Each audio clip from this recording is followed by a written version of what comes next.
Maybe you like sitting around in confusion and overwhelm and doubt, but I sure don't.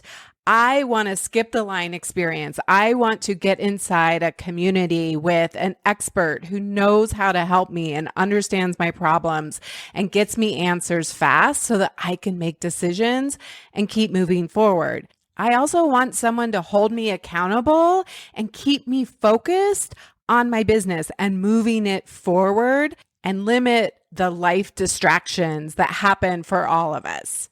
And I want to be surrounded by a community of other entrepreneurs who understand what it's like. It helps me to not feel so alone and so overwhelmed in what I need to do to put myself out there and possibly be judged or rejected or laughed at, and all the crazy stories that our brain makes up when we start to do something uncomfortable, when we get out of our comfort zone. That is why I am, for a limited time, opening up the Fuel membership as a standalone product. So you can go and just get the Fuel membership. I have people ask me all the time, I already have a business, I'm already launched. How can I work with you? How can I get information and feedback and community? Well, now is your chance. It starts at $57 a month and you can cancel at any time. So come and take a small risk that has potential for huge payouts to skip the line and get yourself into action and get yourself results so much faster than just spinning out on your own.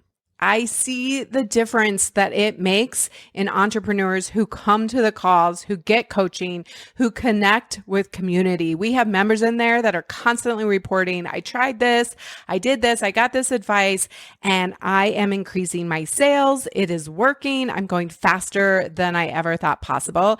And studies show that you are 95% more likely to actually achieve your goals when you get accountability and support. Don't put this off. Go to foodbizsuccess.com/fuel and get inside. I look forward to meeting you in Fuel, and we are going to add some rocket fuel to your business. Welcome to Your Food Business Success. This podcast is for early stage entrepreneurs in the packaged food industry ready to finally turn that delicious idea into reality. I'm your host, Sari Kimbell. I have guided hundreds of food brand founders to success as an industry expert and business coach, and it's gotta be fun. In this podcast, I share with you mindset tools to become a true entrepreneur and run your business like a boss. Interviews with industry experts to help you understand the business you are actually in, and food founder journeys so you can learn what worked and didn't work and not feel so alone in your own journey. Now let's jump in. All right, Jess, I'm so excited you are here. It's so fun. We've been talking back and forth for a couple of years now, and I finally get to have you on the podcast and the YouTube channel. So welcome, Jess Young of Bubble Goods. Yes, thanks for having me. I've been a longtime follower and fan of all things biz success. So yeah, it's kind of like surreal to have our worlds now collide.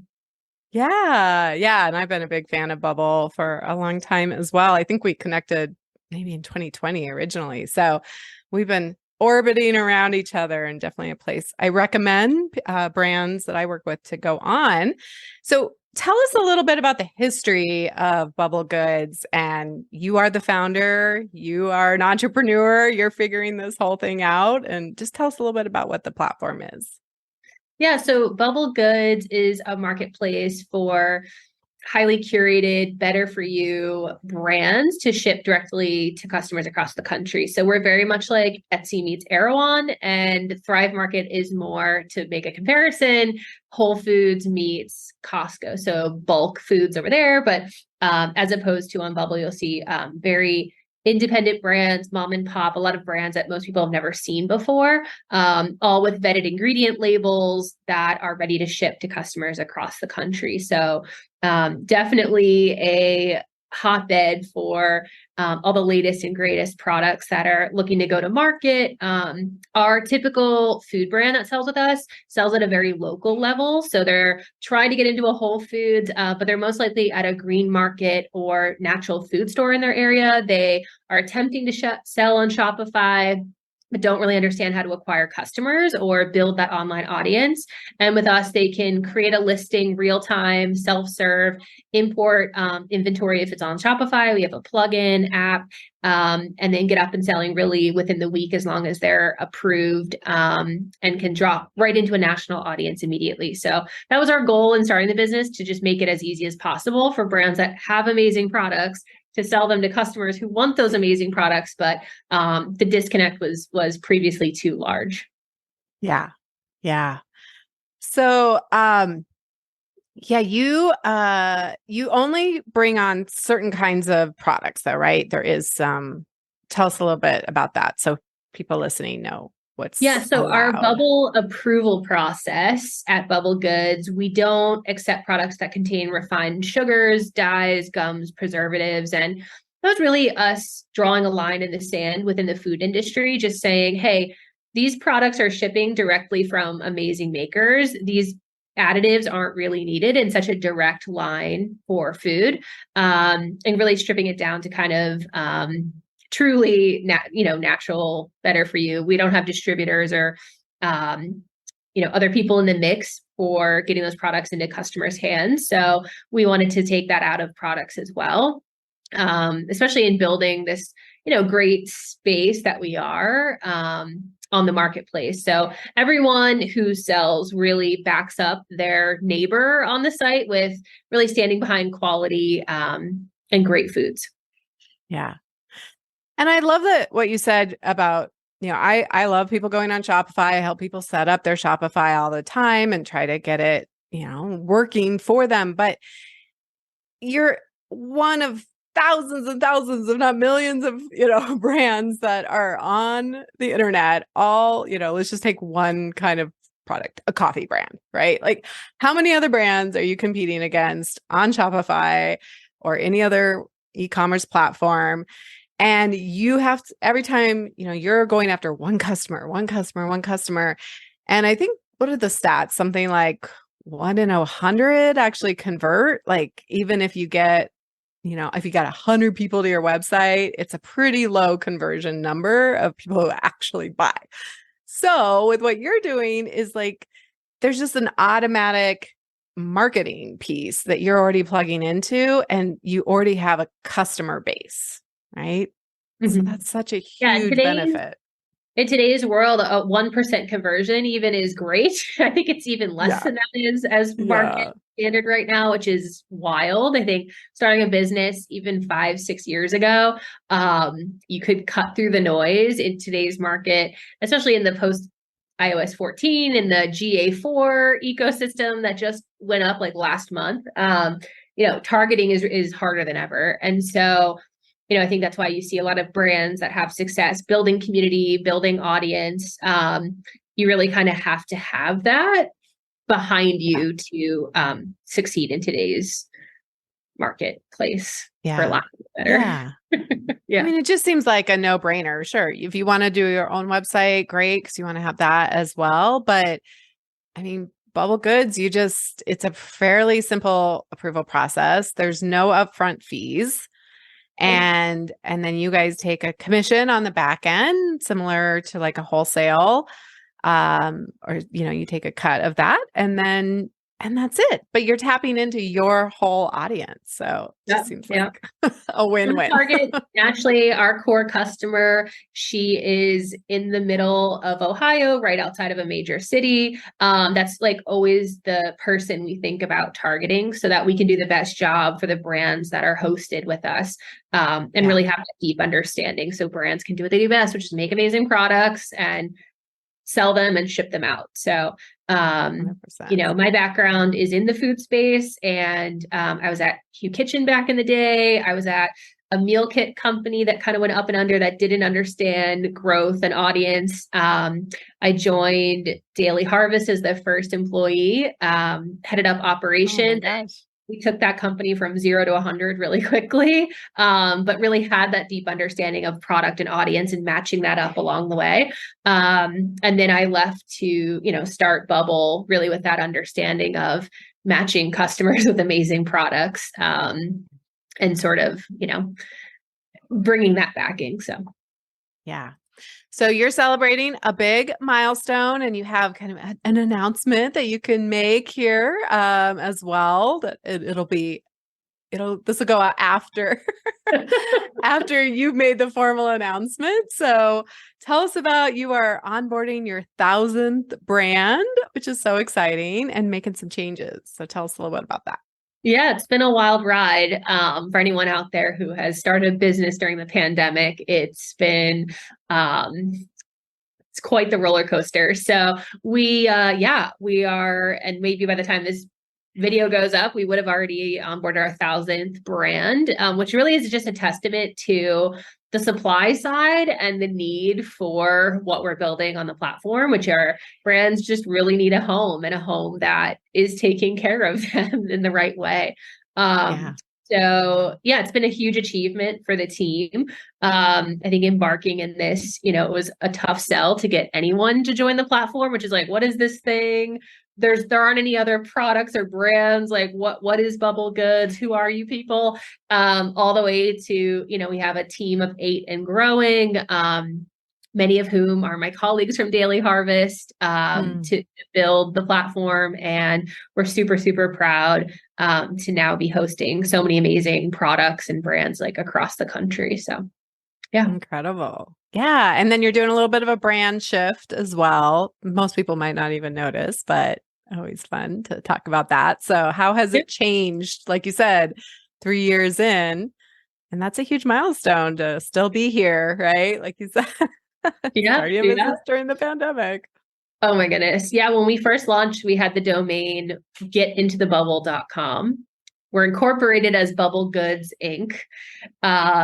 Bubblegoods.com wasn't available at the time. We have since acquired bubblegoods.com, and part of this milestone release is leaning into what our full incorporated name, domain, just having everything match all our social channels. Yes. Which, as a startup, never always matches or is perfect. It's definitely, in that camp, the marathon, not the sprint, to just see everything come together. So we also did a logo refresh. So to reflect that. So our logo used to just say Bubble. It now says Bubble Goods, and everything matches digitally. Consistency. Yeah. Oh, congrats. Yeah. I mean, I call it B- work, right? You just have to get it out, MVP, get the minimum viable product out, just get it going, test it, fail fast. If it's still going, then you make the investment to go get that domain and some of those other pieces. So yeah. I was I did a book launch party last week, and I did some fun trivia. It's really fun.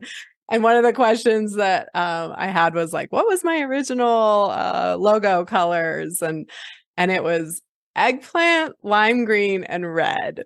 And I just had to laugh. I was like, I don't know what I was thinking. And it was terrible. I did it myself. But you just got to get something out there. And then I invested in my amazing graphic designer, and now it's much more polished, and they were like, we want to see. So I sent it out in the last email, but it's just funny to look back. I mean, it's fun, you're like, wow, look how far we've come.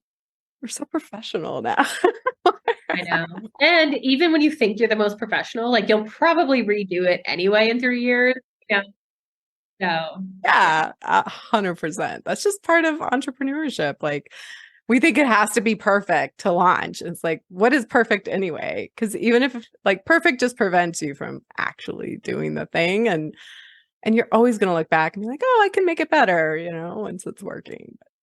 I'm just going to take a wild guess that after working with so many amazing brands over the last few years, that you have learned a thing or two about how to increase your sales, how to be found, how to be the one that customers choose when you are on an online platform, especially, I'm sure in general, but let's just take, if you are on Bubble Goods or you're on another marketplace, Give us all the tips and tricks. We want the keys to success right now. I think there's a few different camps when you're looking at how to grow. So like, let's go totally grassroots. If you're in the green market, I think it's community. How do you stand out in the row at the green market with your tent, your signage, that like moment of connection, both at the stand and then post the stand. So like, do you have an email sign up? Can someone have a QR code and like follow you on Instagram? So you're kind of like staying in their mind.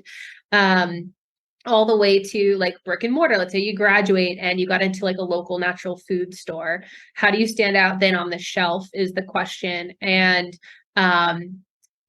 again, like amongst in your category, lots of other products that typically people will just walk by. So that I think then goes back to that community piece, whether you're on a shelf at the green market, on a virtual shelf, which I'll get to in a minute, like on a Bubble Goods or an Amazon or Fair. So it, currently is really going back to community. So presence, community, like that voice, the kind of like 3D effect. You can have your 1D, which is like your brand name, your 2D, the visuals and branding, but like that 3D and community piece that we always reference a lot of. And, all the way to like marketplaces. So something like a Bubble Goods, an Amazon, a Fair, if you're selling on like an Etsy, as a different type of CPG, you are competing within category, you're competing within community and kind of subtype within those larger marketplaces. So definitely, putting yourself under that microscope.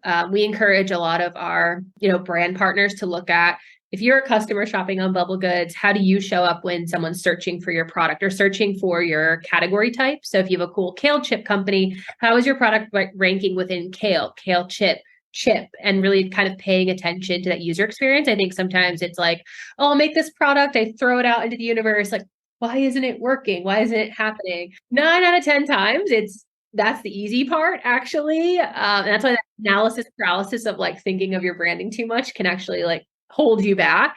Really think about, how are people finding you, talking about you, picking up the product and then shopping again. So like get that initial conversion and then start worrying about that repeat and like laying bigger and wider foundations. And we talked about the importance of like, okay, you get your listing up, now try to put on those newbie glasses, like you're your own customer. Like we have the curse of knowledge, right? Where we're so close to our product and our brand.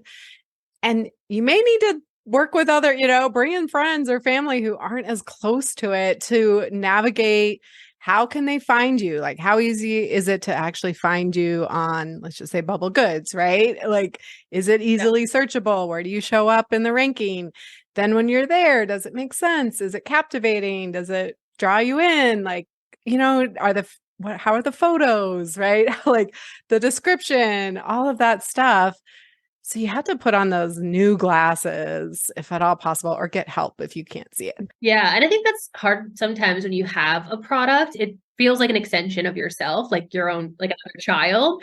And sometimes you don't want to hear like your kid's not performing that well in school, or maybe your kid, I don't know, like I'm going with the kid analogy here, which this could like really come off wrong. But like maybe your kid, I have to say your business is like a baby, it is. But anyway, like for products, like maybe your product needs some new packaging because it looks like all the other, products that are starting up, they're in a brown gusseted bag and they have a label, stuck to it.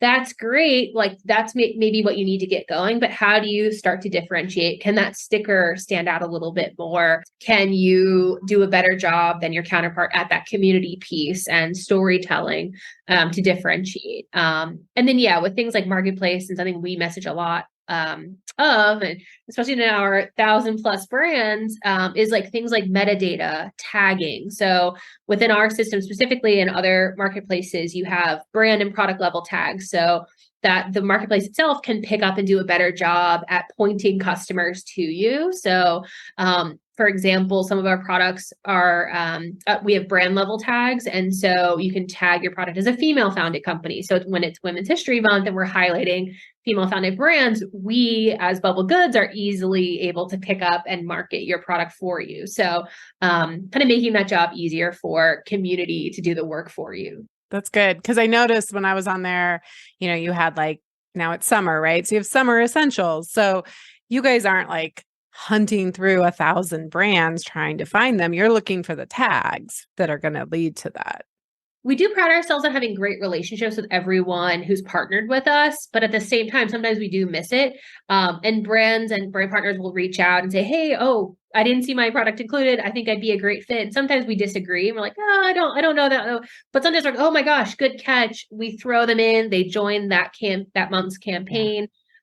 Which we love and encourage. Back to that kale chip analogy, like how am I ranking? We love when our partner products and brands point out to us, like, why am I not showing up? I've done all the steps. We've even caught bugs in our own system that way. So, and it's helped everyone across the board. I love that. You guys seem really friendly. Like if you're on Amazon, you don't get to have these conversations with anybody. Believe me, I've been dealing with Amazon with the book myself. So we're pretty anti-Amazon. I mean, Amazon has a place in terms of like the experience you'll have, much different, much more curated, both for customers and for people who sell with us. Before we switch gears, I think there were a couple of other things that you and I were talking about before we started recording that are really important to increase your online sales, which are those keywords for SEO, your photos, and customer reviews. I'd love to hear more about what you have to say about each of those. Yes, photos are a lot. We are pretty strict actually about that, with Bubble specifically, but we have it down to a bit of a science for what converts, what does, all the order of the photography. So there is a bit of a system when you're uploading your products to sell that we a photo guide to follow. So it makes it pretty easy for brands to be consistent across the board, but also like have better performance.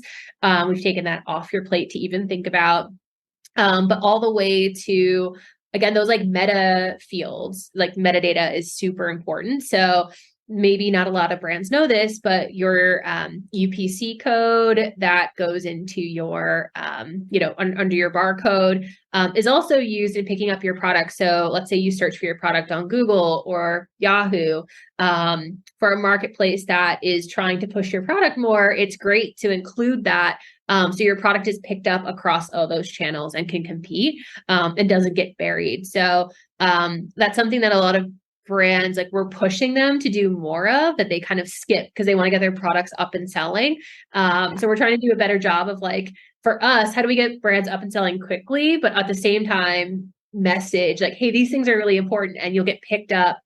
You can kind of ride that bigger wave, across the board with things like that. It's really important that as entrepreneurs, as brand founders, founders of any kind, right, that we take responsibility for our success, and that we, it's one thing, great, get it up as fast as you can, but then don't go with, the attitude of like, well, why isn't it selling? Like, it's up. Like, what else do I need to do? Like, learn best practices. And yeah, like I said, you're competing, even on your platform, you're going to be competing against some similar brands. So doing the work, like doing the legwork, getting the good photos, writing the right descriptions. I really encourage people in Master Your Business to really think about what business are they really in? And it's not kale chips. It's not the business you're in. The business you're in is an emotion. It's something that you're satisfying in the customer, because our buying decisions are driven by emotions, right? It's like, why do they choose one kale chip over another, right? There's something about it that's driving like, ooh, I'm going to feel so healthy and aspirational. And it's emotion, or it's just FOMO. Like, oh my gosh, everyone has this thing. I need it. Which is an emotion, right? It's a fear of missing out for sure. So yeah, what's the hot brand? I want to look cool. That's an emotion too. So, I think sometimes we get so clinical and it's just, we think it's about kale chips, or we think it's about coffee or any other product. And it's like, that's just your commodity. You're actually selling something bigger. Like if I'm comparing coffees, I'm going to go with something that I'm like, ooh, that feels like it touched me, right? Like they're speaking to me and they know, they get me, they get it. And I like the branding and it, it all just kind of fits with like me as if I'm your target customer. And that's always one of the most painful parts I find for founders is to let go of the idea that everyone is their target customer and to narrow it down and focus, but they're going to have so much more success when they do. It's so true. And that's hard. Like we talk about, what's on our virtual shelves, right? And you can't online pick up a product or there's no like tasting at the end of the aisle. And so, telling that story through your descriptions and engaging with the retailer. So whether it's Whole Foods or Bubble Goods, at the same time, like you have your own audience, but you have your retailer's audience and asking yourself, like, how are you engaging with the green markets audience that day, with Bubble Goods audience? Because that's that power of that amplification for your branding and your storytelling. I always call it the 3 C's. So you have to captivate first. So you got to get, if I'm looking at coffee on your site, how many, I'm scanning really quick and I'm like, ooh, that one, ooh, I like those colors, or I like that brand or whatever, right? There's something that draws me in.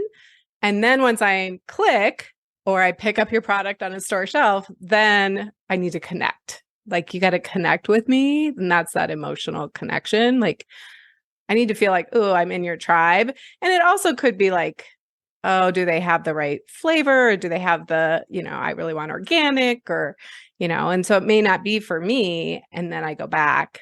But ultimately, like to get them to convert, we got to do those first 2 things. I'm going to add a C, cash, because I think too, you can have the best product, you can connect, you can do all that. But I think also too, like you need significant backing. So operating your business, getting it funded the right way, all of those lovely back end details. Oh, which is what I specialize in. So for people listening to the video here on your vendor email, like I work with brands sometimes that's like, yeah, you got all the things going for you, but you don't have any profit margins. So at the end of the day, you're not going to last.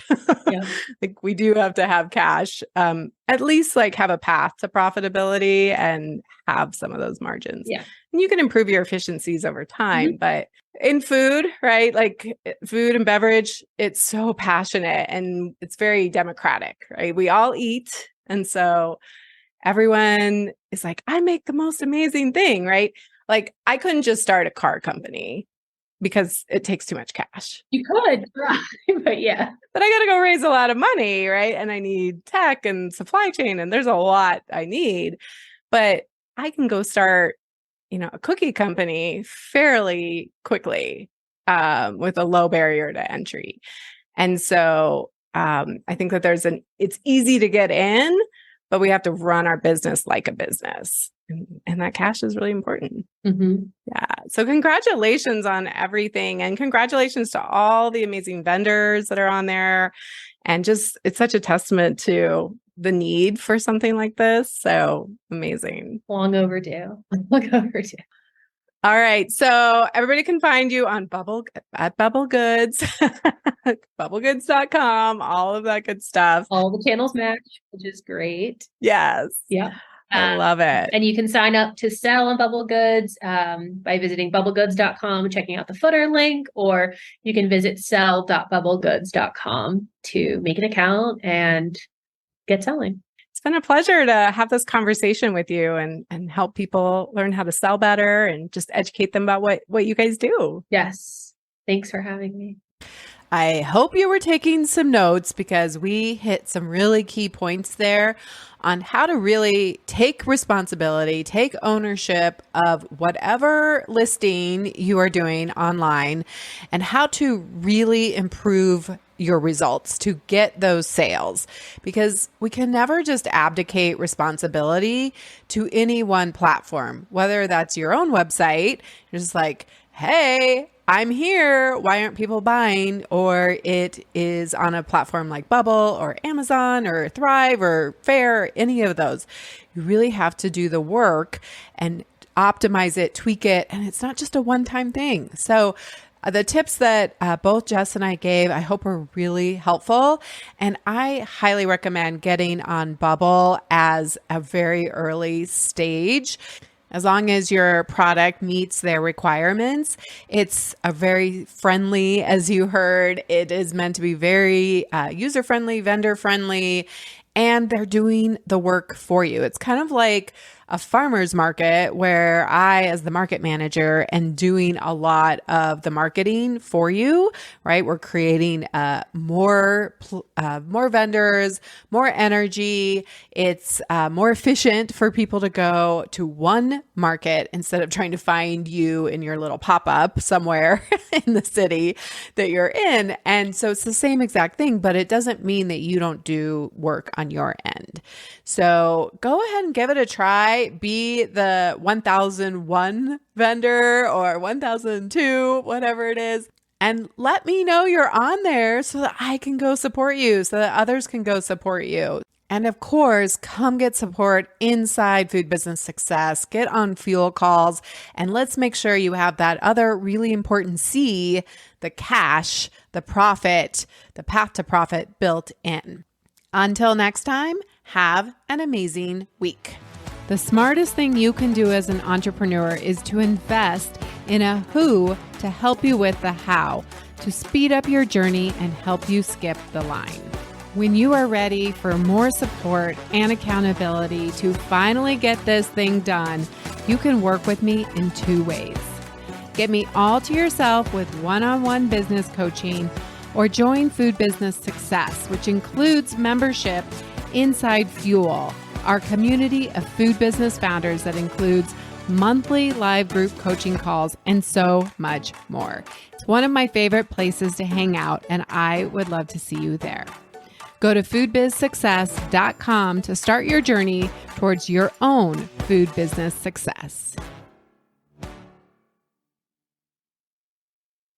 Hey there, you're still here. How fun is that? If you want more, go and grab the book off of Amazon, Key Ingredients: How to Turn Your Passion Product into a Profitable Business. This is an actionable guide with step-by-step instruction on how to start or scale your product business. I also give you a special link so that you can access some book-only resources. So what are you waiting for? Head over to Amazon or go to keyingredientsbook.com for more information.